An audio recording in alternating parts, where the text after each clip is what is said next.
Something I've been wanting to test out for quite a while. What we have here is a Wi-Fi enabled trail camera. Okay, I've always ran with normal trail cameras, the conventional ones that don't have any wireless capability. I've never run a cell trail camera or a Wi-Fi trail camera, but I got a lot of the standard trail cameras. So we're eager to test this one out. Did a little research, and this is the one I decided to go with. It is a GardePro. The model here is an E9PWF. That was the one that I decided to go with. So let's open it up and we'll have a look. I have had it open here already and kind of did a little bit of investigation, we'll say. So what we got here, I'll just show you. Looks like it comes with some instructions. Okay, there's a separate one for the battery. Okay, so we have that. Okay, I'm just going to set it here on my solar panel that I also ordered for it. Here's the book on the trail camera. I've already had this open and read this so I could do the video for you. Okay, we got a strap. Okay, that's a good looking strap. Nice and thick. And I think, because I had this out of the box like this and through there, pretty easy to put in. Okay, and has a really nice buckle system.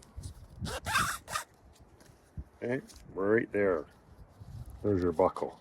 Okay, so that just goes through there like that. Okay, we'll grab this guy. Just that easy. Put that on the tree or whatever. Okay, we got an antenna. That little guy. And I was reading up on these, and they do fold off to the side. So that's kind of neat. I'll just give that a go. We'll just put that on there. Just if you got to get it to shoot a signal, because it only goes about 50 to 100 feet. So you might want it to just go around the tree. So I think that's the idea of that. Okay, so you can kind of give it a little bit of a fighting chance of getting around the tree. Okay, so we got that on there. Oh, okay, and it looks like it comes with a 64 gig card. Very few trail cameras do. And look at that great locking mechanism. Oh, I like that. It has a place for a lock right there too. That doesn't look like it'll get broke off in the cold. I like that. And okay, you can put it on a tripod right here, or a different kind of mount if you didn't want to use the strap. And there's your power port. Okay, obviously that's where I'm going to put my solar panel. Okay, and it has side to side, it looks like sensors. So the sensors point to the side, but also a sensor directly to the front of it. That's a pretty good system. It's going to trigger really well for you. I think these are the style of lights that are sort of the type that will not spook the animals as well. Or as much as some of the other ones that have a flash. I know the first trail cameras that they used to produce, that when I was buying them years ago, they would make a flash, and I would see from the house the flash go off as the animals were sitting there, or if somebody walked up the driveway and you're using it as a security cam, you could see the flash, they could see the flash, you get 1 or 2 pictures of them, they could just steal your camera. So this one's a little bit more stealthy. Boy, look at the thickness on that card. That's a real quality card there, 64 gig, and it just seems thicker and stronger than most of the ones that I buy off Amazon. Oh yeah, that's nice. This is a pretty nice quality camera. It's a lithium battery. I'm really excited to see how long this lasts. I hear you can get somewhere in the neighborhood of 2200 videos off of this lithium battery. I don't have any cameras now with lithium batteries. I'm excited to see how well they do. There's the cord to charge it up with a little adapter, so you can charge it off your computer, or charge it off some kind of another device, or plug it in to an adapter to plug it into the wall. And it looks like there's also one to download. There's multiple cords in here for whatever purpose you're looking for. I'm sure that you can download it onto your phone directly. Might be a little quicker than using the Wi-Fi. Don't forget to pull off all these. I started pulling them off already, but this is the last one. We'll need to pull these off. There was one on the battery. It was right here. Blocking that battery from working, but since I've already been playing with it, that was gone. There was also some here and here and here and here that I pulled off. You'll have to pull these off before you use the camera. Have a look at this. It looks like it's reading that the display reads out in Celsius and Fahrenheit. So for our US friends, they can get it in Fahrenheit. We like to see it in Celsius because we're on the metric system. So nice little display. It looks like the date is wrong, so we'll have to set that up. It obviously just started where it started, but I'll set all that up. But let's get the camera. I'll set the date and then we will put the camera up. So I'll check back with you guys in a sec. Okay, so let's have a look at the menu here. Okay, so there we are. The Wi-Fi is enabled. You can see that. Photo quality. Let's look in there. Oh yeah, it's on the highest quality. That's what we want for testing that out. Okay, photo burst is just one picture. Video quality. Let's put that on the highest setting. Oh, it's on the highest setting. Wow, that's a pretty high setting for a trail camera. I think this will be pretty crisp photos. Video length. We go down here. Video format is MP4. I think you can change it to, yes, you can. So we'll have it on MP4 because that's what we want. You can set up a password so people can't look at what's on your camera. That's kind of handy. You can format the SD card. We will do that. Always want to format your SD card in any trail camera anytime you put in a new card. That is partly what destroys your cards. I've learned that over the years. Okay, so we've got this all set up. So what we're going to do now is we're going to shut it off while we mount the camera.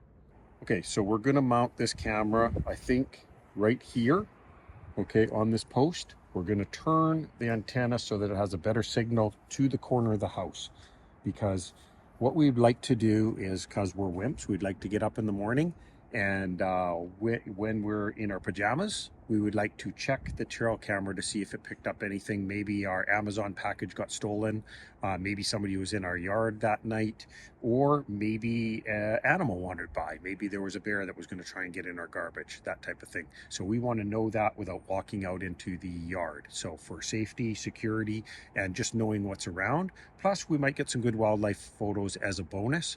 But one thing to remember, that in BC, we cannot use wireless trail cameras for hunting. So this is just a security camera at our house. So a wireless trail camera, as I understand it, but check the regs yourself, is a Wi-Fi enabled trail camera or a cellular trail camera. So an important thing to note here that I had to learn myself, wasn't quite sure till this camera arrived and I started doing some studying on it, is this is a Wi-Fi enabled camera that emits a Wi-Fi signal. It is not a camera that you hook to your Wi-Fi and it'll pick up Wi-Fi. It sends Wi-Fi. So what that does for you is you don't have to do, potentially if say you're in the States where the hunting regulations were different, maybe you want to not disturb your area where you're trying to get pictures of animals. You don't want to put your scent around. Maybe you have a trap set that you want to not put your scent around. Wolves are very sensitive to that. You could remotely from 50 to 100 yards away potentially check your trail camera, set up your trail camera without infecting the site with your scent. That would be a good thing that this trail camera could do. In BC, we have laws against wireless trail cameras, so we cannot use them. I think it's over December 10th, so you'd be able to use it from December 10th on. That would not be a condition, I don't think, on trapping. Trapping we'd be okay, but because trapping seasons somewhat align with hunting seasons, we prefer not to just put it up at the cabin. Okay, so we're going to use it here at the house as a security camera. And if we get a picture of a deer walking by, that's just a bonus. Okay, so what we have done is we've downloaded the GardePro app online. So we want to connect to the camera. So it sends a Bluetooth signal to the camera to activate the Wi-Fi. The Wi-Fi, I believe it's 90 seconds. It will shut down if it hasn't seen any action. We want to join the camera. So we're joining the Wi-Fi on the camera. It's important for you guys to remember that we're not putting the Wi-Fi, it's not connecting to our Wi-Fi in the house. We're joining to it so we can control the camera. Okay, we're connected to the camera, so we're going to go start. And look at all this great data we can get here from the camera within 50 to 100 feet from the camera. Okay, there's the SD card. It has 1% of its life used, very little. There's the temperature in both Fahrenheit and Celsius. There's the model of the trail camera, okay, and the time and date which we set up.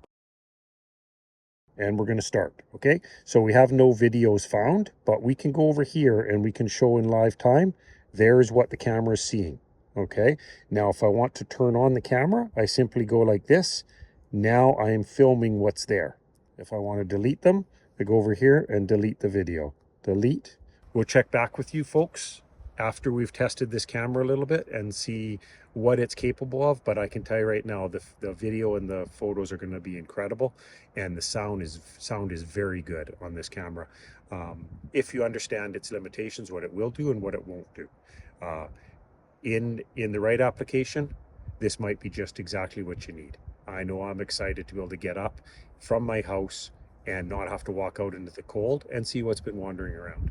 We're going to unbox this solar panel here, and everything we need is in here, including another instruction manual. So we'll put that off to the side. I think I know what we need to do here. So we have a cord, and it will plug in where I mentioned before, right into the bottom of the camera. So the next step is to find out where we're going to mount this. It would be good to have this south facing, but we may have limitations based on where the camera is. That piece goes through there like that, and then this piece goes on here like that. Okay, that's how that works. Okay, then we're going to take this here piece, and you have to loosen it off so you can move this. Okay, if this is tight, you can't move that. So then we're going to take this guy, we're going to put him on here, and this guy on there, like that. Okay, and then that will go into the bottom of our solar panel here after we mount it. We have our solar panel mounted. It probably won't start producing any power, not with an overcast sky like this, and it's getting towards the end of the day, but we will come check it at a later time when it's maybe midday and see how it's charging. But just for now, until we decide on a permanent location, I've just ran it across here over to the bottom of the camera, and we will see how things go with getting some footage. Maybe tonight we'll have some footage up this way and see what's been wandering around the yard.